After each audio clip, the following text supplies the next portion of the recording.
আমার প্রিয় ছোট্ট বন্ধুরা, আজ আমি তোমাদের একটা সুন্দর গল্প শোনাবো।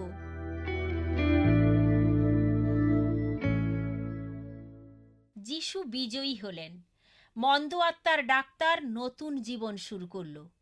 রবিবার বিকেলবেলা রিনা বাইরে এসে দেখতে পেল হাইতির পর্বতের পিছনে সূর্য অস্তমিত হলো। সে মহা খুশি হলো, কারণ এখন সে ঈশ্বরের সন্তানে পরিণত হয়েছে। তার পিতা অরিস্টিল তার হাত থেকে বাইবেলখানা নিয়ে ছিঁড়ে শত টুকরো করে ফেলেছে, কিন্তু প্রভু যিশুকে সে নিতে পারেনি, কেননা তিনি তার হৃদয় জুড়ে বসে আছেন। পিতার প্রতি রিনা ক্রুদ্ধ হয়নি। সে বারান্দায় আগুনের পাশে বসে নিজেকে উষ্ণ রাখার চেষ্টা করছে। সে পিতাকে ভালোবাসে। সে কি সর্বশেষ খবরটি জানে? বাবা, প্রত্যেক রবিবার প্রচার কাজে ভিক্টর এ গ্রামে আসেন। তা না করলে তার ভালো হতো। অরিস্টিল নিজে নিজে ক্রোধ প্রকাশ করছিল, আর চার্চের পিছনে গিয়ে আড়ি পেতে সেই সকালে শুনতে চাইছিল। সে সারাক্ষণ ভিক্টরের কথা পুনঃ পুনঃ ভাবছিল। যিশু আমার জীবন বদল করে দিয়েছেন।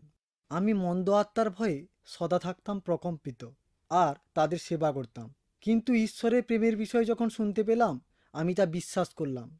এখন আমি আনন্দিত আর জেনেছি যিশু সদা সর্বদা আমার সাথে রয়েছেন। আমি কখনোই একাকী আর হব না। অরিস্টিল মন্দ আত্মার জন্য নিজের হাতে নির্মিত খুদে ঘরে প্রবেশ করল। তোমরা আত্মা, তোমাদের ক্ষমতা আমার কাছে প্রকাশ করো। আগুন দিয়ে চার্চ পুড়িয়ে ছাই করে দাও। তা করার জন্য আমি কি সাহায্য করব? মধ্যরাতে অরিস্টিল একটা জ্বলন্ত কাঠ চার্চের কাছে নিয়ে গেল। সে হাসতে হাসতে চার্চের খড়ের চালে আগুন তুলে ধরল। হঠাৎ একটি হাত তার হাতকে পিছনে টেনে ধরল। মন্দ আত্মার ডাক্তার বেহুশ হয়ে পড়ে রইল। ভিক্টর, কোথা হতে তুমি এসেছো? যিশু আমাকে প্রেরণ করেছেন যেন তোমার সাথে কথা বলতে পারি। তিনি তোমাকে ভালোবাসেন। এখনও তিনি আমাকে কি ভালোবাসতে পারেন? আমি মন্দ আত্মার সেবা করি। আমি মিথ্যা কথা বলেছি। আমি তোমাকে হত্যা করার জন্য আপ্রাণ চেষ্টা করেছি। তাছাড়া চার্চ গৃহ জ্বালিয়ে পুড়িয়ে ছাই করার জন্য পদক্ষেপ নিয়েছি। আমি রিনার হাতের বাইবেলখানা ছিঁড়ে টুকরো টুকরো করে ফেলেছি। এ সত্ত্বেও তিনি কি করে আমাকে ভালোবাসতে পারেন?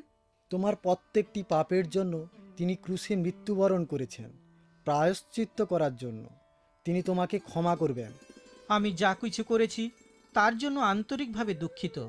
আমি শান্তি চাই, আর এই মুহূর্তে আমি ঈশ্বরের সন্তান হতে চাই। মন্দ আত্মার ডাক্তার অত্যন্ত আন্তরিক ছিল।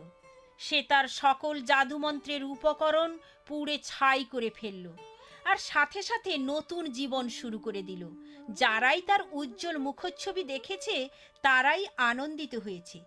সবচেয়ে যে বেশি আনন্দিত হয়েছে সে হলো রিনা। যিশু হলেন বিজয়ী। হাইতিতে এবং আমাদের সাথে যে কেউ তার কাছে আসে তাকেই তিনি বরণ করে নেন।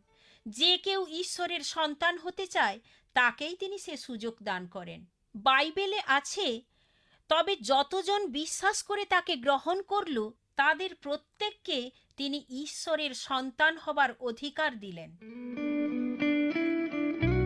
বাই বাই ছোট্ট বন্ধুরা, আমি অতসী। তোমাদের প্রশ্নের উত্তর পেতে চিঠি লেখো। All India Masih Jamaat, post box number 6079, west Patelnagar, new Delhi 110008, India.